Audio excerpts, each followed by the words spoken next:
हर साल हमारे पैसों को हमें ही कर्ज पर देकर बैंक ब्याज और महंगाई से लाखों करोड़ों रुपए लूट लेते हैं। हमारी पैसों को हमें ही ब्याज पर, हमें उन्हीं पैसों का ब्याज चुकाना पड़ता है। अब एक बार एक केस आया अमेरिका के अंदर। क्या हुआ, एक व्यक्ति ने एक लोन लिया था 1967 में। डेली नाम के एक व्यक्ति ने $14,000 का एक लोन लिया था, होम लोन। और फिर उसने क्या करा कि भाई होम लोन लेने के बाद वो होम लोन जब बैंक ने उससे वापस मांगे तो उसने कह दिया कि भाई कौन से पैसे, तुमने तो मुझे कोई पैसे ही नहीं दिए। तो बैंक ने कहा कि नहीं भाई दिए। तो उसने बोला कोई है ही नहीं मेरे हाथ में, कोई तुमने पैसा ही नहीं दिया। उसी तरह बैंक ने उसके अकाउंट में एंट्री करी होगी, तो उसने कह दिया कि भाई मुझे तो कोई पैसा मिला ही नहीं। तो ये फिर क्या हुआ, ये केस गया कोर्ट के अंदर, बैंक वर्सेस वो डेली नाम का व्यक्ति जिसका नाम डेली था। अब बैंक में क्या हुआ कि पहले तो जब कोर्ट के अंदर जब ये दलील चल रही थी तो सबको ये बात मजाक लग रही थी कि भाई ऐसा कैसे हो सकता है, बैंक तो हर बार पैसे देता ही है, ये आदमी ऐसे झूठ बोल रहा है, मजाक कर रहा है। फिर क्या हुआ कि जब बैंक के मालिक थे जेपी मॉर्गन, उनको कटघरे में बुलाया गया, उनसे बात ये पूछी गई कि भाई क्या व्यवस्था है आप बताइए। तो जेपी मॉर्गन ने खुद ये बात कबूली कोर्ट के अंदर खड़े होके कि भाई बैंक तो लोन के पैसे हवा में से बनाता है। तो जो न्यायाधीश थे, जो जज थे मार्टिन मोहने, वो इस बात से एकदम से चौंक गए।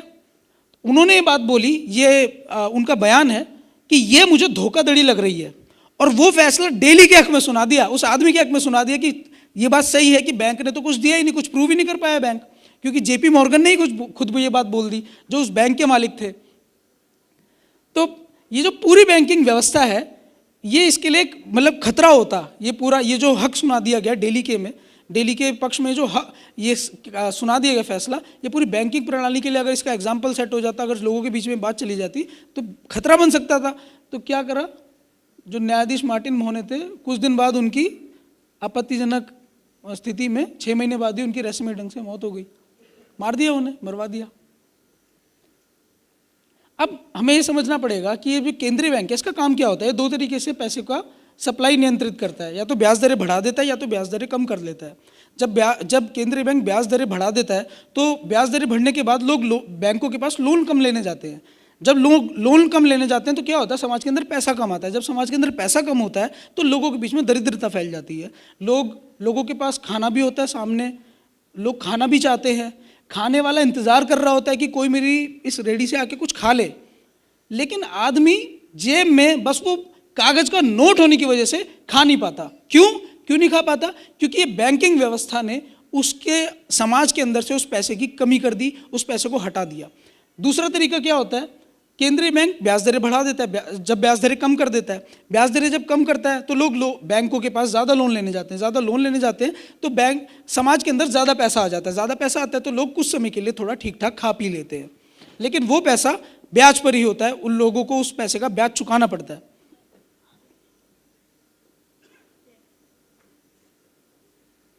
अब ये समझते हैं मंदी क्या होती है। जिस प्रकार मैंने आपको बताया कि जब बैंक पैसे की कमी कर देते हैं तो चीज़ों की मांग घट जाती है। लोग जूते की ज़रूरत होती है, लेकिन आदमी सोचता है कि भाई जेब में पैसे नहीं, क्यों लेने जाएं जूते। मांग घट जाती है तो जूते वाला होता है, उसके जूते बिक नहीं रहे होते, वो अपने फैक्ट्री में से 10 मजदूर, अगर उसके फैक्ट्री में 100 मजदूर थे तो 20 को हटा देता है, 50 को हटा देता है कि भाई मांग तो आ नहीं रही। इस प्रकार समाज के अंदर मंदी फैल जाती है। वस्तुएं भी होती हैं, लोगों को उनकी ज़रूरत भी होती है, लेकिन पैसे ना होने की वजह से लोग उनको खरीद नहीं पाते, लोगों को नौकरियां नहीं मिल पाती, लोगों के अंदर बेरोजगारी, जो मैंने पहले प्रश्न बोले थे कि बेरोजगारी भ्रष्टाचार इसका क्या उसके मूल में है, तो ये व्यवस्था है जो लोगों को बेरोजगार कर रही है दिन रात। और लोग क्या करते हैं, इस मामले में भगवान को दोषी ठहरा देते हैं। जब उन्हें कुछ समझ नहीं आता तो बोलते हैं भाई भगवान की ऐसी व्यवस्था क्या करें। तो करोड़ों मजदूर भी होते हैं लेकिन उनके पास कोई काम नहीं होता, लोग भूखे मरते हैं इस व्यवस्था की वजह से। रोटी भी होती है, सब कुछ होता है, लेकिन लोग खा नहीं पाते और इस वजह से भुखमरी फैलती है, जिसके वजह से बच्चे मरते हैं दिन रात। रॉबर्ट एच एम्फिल थे, फेडरल रिजर्व बैंक के प्रबंधक थे। वो क्या कहते थे कि हम वाणिज्यिक बैंकों पर पूरी तरीके से निर्भर हैं। हम में से किसी ना किसी को हर हाल में नगद या क्रेडिट में डॉलर उधार लेने ही पड़ते हैं। अगर बैंक पर्याप्त मात्रा में पैसे बनाते हैं तो हम समृद्ध हो जाते हैं, अगर नहीं बनाते तो हम भूखे मरते हैं। तो हम खाएंगे नहीं खाएंगे, हम क्या पहनेंगे नहीं पहनेंगे, ये पूरा इस बैंकिंग व्यवस्था के ऊपर निर्भर करता है।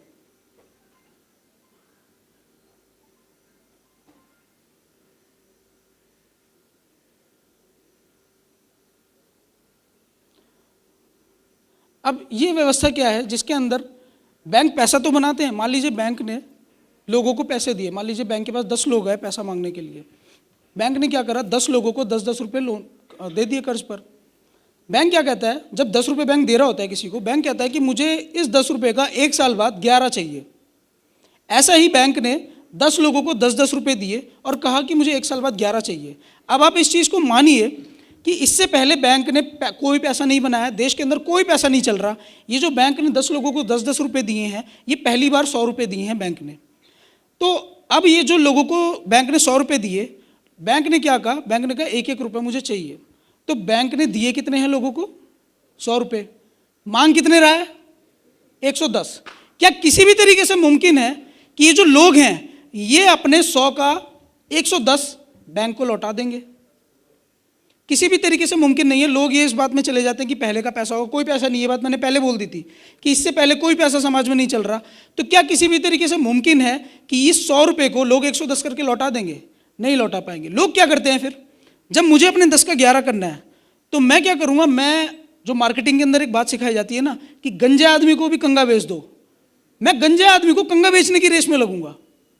मैं किसी आदमी को वहाँ तक बेवकूफ़ बनाने की कोशिश करूँगा कि मेरा 10 का 11 हो जाए।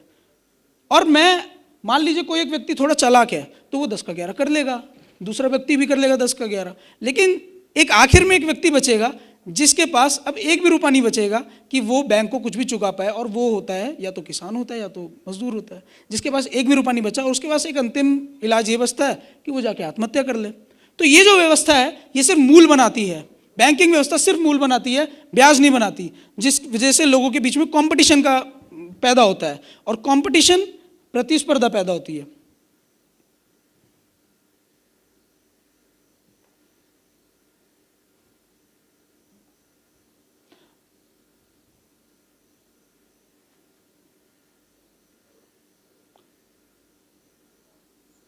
अब ये आप ये देखिए, अब हम थोड़ा सा बजट के ऊपर देखते हैं। ये 2018-19 का हमारा बजट है जो कि ये सामने है आपके। इसके अंदर अगर आप इस बजट की पूरे को देखें, इसको मैं आगे आपको बताता हूँ एक एक करके, जिसके अंदर 2018, ये गलती से 15-16 लिखा है लेकिन 18-19 का बजट है, जिसके अंदर 22,71,242 करोड़ रुपए की सरकार की आमदनी हुई थी, जिसमें से सरकार ने 5,75,795 करोड़ रुपए, मतलब कि लगभग 33% ब्याज चुकाया। जो पैसा सरकार ने, मैंने आपको शुरू में प्रक्रिया बताई थी, सरकार एक बॉन्ड देती है, रिजर्व बैंक उसको पैसे दे देता है। रिजर्व बैंक इस शर्त पर पैसे देता है कि भाई अगर इसका ब्याज चुकाओगे तो पैसे दूंगा। तो वो जो ब्याज था वो ब्याज था 33%, मतलब कि उस बजट का 33% हमने ब्याज चुकाने में ही दे दिया, जो कि अगर ब्याज हमें ना चुकाना पड़ता, जो कि सरकार अगर अपना पैसा खुद बना लेती तो ये ब्याज ना चुकाना पड़ता, हजारों करोड़ों मजदूर और बच्चे छोटे भूखे ना मरते इस व्यवस्था के कारण। राज्य सरकारों को भी इतना ही पैसा कर्ज पर देना पड़ता है। तो लगभग मोटा मोटी अगर आप देखें राज्य सरकारों को और केंद्र सरकार का मिला लें तो लगभग 60% पैसा जो सरकार है वो बैंकों को सौंप देती है, ना कि जनता में खर्च करती है। इसीलिए आप देखें कि सरकारी जितने भी संस्थान हैं उनमें अगर रेलवे में आप चले जाएं 10 खिड़की होंगी तो 10 में से केवल 2 लोग बैठे होंगे। 2 लोग क्यों बैठे होंगे? क्योंकि सरकार के पास सिर्फ 2 लोगों को देने की तनख्वाह है, उन 8 लोगों को देने की तनख्वाह ही नहीं जो खिड़की पे बैठ जाएं। आप किसी भी सरकारी संस्थान में चले जाएं, जितनी सीट की आवश्यकता है उससे कम से कम 10% सीटों की भराई करती है सिर्फ। इसीलिए इस तरीके की योजनाएं लाई जाती हैं कि जिसके अंदर जैसे अग्निपथ जैसी योजना है, जिसके अंदर लोगों को हमें परमानेंट सैलरी ना देनी पड़े, जल्दी से एक ठेका दिया और छुट्टी करो उनकी। इस तरीके की योजनाएं तभी आती है क्योंकि सरकार इतना पैसा, और ये जो डीजल पेट्रोल है हर चीज़ में हमारा इसी तरीके का पैसा सारा लग जाता है। तो मोटा मोटी अगर आप देखें तो लगभग 30 लाख करोड़ की लूट हो जाती है हमारे पास। अगर हम सारा जोड़ लें तो इसकी 30 लाख करोड़ की लूट हो जाती है। अब बर्नार्ड लिएटर एक थे, उनकी अगर हम एक बात इसके साथ हम धीरे इसको खत्म करेंगे। बर्नार्ड लिएटर थे, वो क्या कह रहे थे कि लालच और प्रतिस्पर्धा, कि भाई एक जो बच्चा था उसके अंदर जो लालच पैदा हुआ और एक जो एक कंपटीशन है, प्रतिस्पर्धा है, ये प्रतिस्पर्धा अपरिवर्तनीय मानव स्वभाव की वजह से नहीं है। लोग क्या सोचते हैं कि भाई लालच और ये जो कंपटीशन है ये तो एक बच्चा जब बड़ा होता है तो उसके अंदर अपने आप ही आ जाता होगा, लेकिन ये क्या कह रहे हैं बर्नार्ड लिएटर कि ये जो लालच और प्रतिस्पर्धा है ये अपरिवर्तनीय मानव स्वभाव की वजह से नहीं है, बल्कि लालच और कमी का डर लगातार बनाया जाता है, जो कि हमारे द्वारा प्रयोग किए जा रहे पैसों का एक सीधा परिणाम है। ये जो पैसे की व्यवस्था है, ये जो अर्थव्यवस्था है, ये हमारे अंदर उस लालच को पैदा कर रही है, यही हमारे अंदर उस प्रतिस्पर्धा को पैदा कर रही है, जिसके लिए हम दिन रात भाग रहे हैं, जिसके लिए आपस में हर परिवार का रिश्ता खराब हो रखा है, जिसके लिए लोग सोच नहीं पाते। लोगों को लगता है कि भाई शायद ऐसा ही होता होगा, शायद पहले से ऐसा ही होता आया होगा, लेकिन ये उसकी गलती नहीं है, ये आप लोगों की गलती नहीं है, ये उस अर्थव्यवस्था की गलती है जिसकी वजह से लोग उस प्रतिस्पर्धा में लगे हुए हैं। हम सबको खिलाने के लिए पर्याप्त भोजन की तुलना में अधिक उत्पादन कर सकते हैं, ये बर्नार्ड लीटर कह रहे हैं। और दुनिया में हर किसी के लिए पर्याप्त काम निश्चित रूप से है, हर किसी के लिए काम है, कोई बेरोजगारी नहीं हो सकती, हर व्यक्ति के लिए काम है। हमारे पास किसी रॉ मटेरियल की कमी नहीं है। तो क्या कह रहे हैं कि हम सबके पर्याप्त भोजन की तुलना में अधिक उत्पादन कर सकते हैं और दुनिया में हर किसी के लिए पर्याप्त काम निश्चित रूप से है, लेकिन इन सभी के लिए भुगतान करने के लिए हमारे पास पर्याप्त पैसा नहीं है। वही पैसा जो एक एग्रीमेंट है, जो हम बना सकते हैं, कितना भी बना सकते हैं। अगर मैं आपसे एक सवाल पूछूं कि हमारे पास माल यानी कि रॉ मटेरियल खर्च होता है या ये पैसा खर्च होता है? रॉ मटेरियल खर्च होता है। लोगों के दिमाग में क्या बात है कि पैसा खर्च होता है, जबकि पैसा तो कभी खर्च ही नहीं हुआ।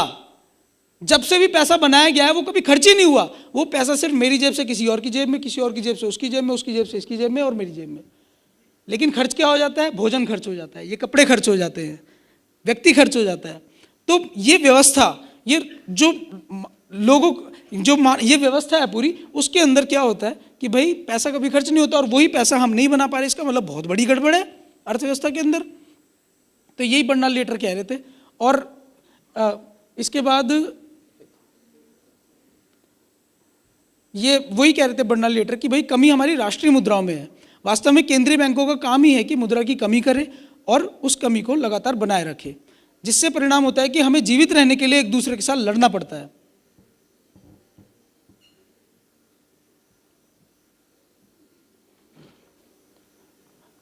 अब इसके बाद जो आगे का पूरी बातचीत है वो हम हो सकता है कि कल करें या फिर आगे अगर समय मिलेगा तो कल करेंगे।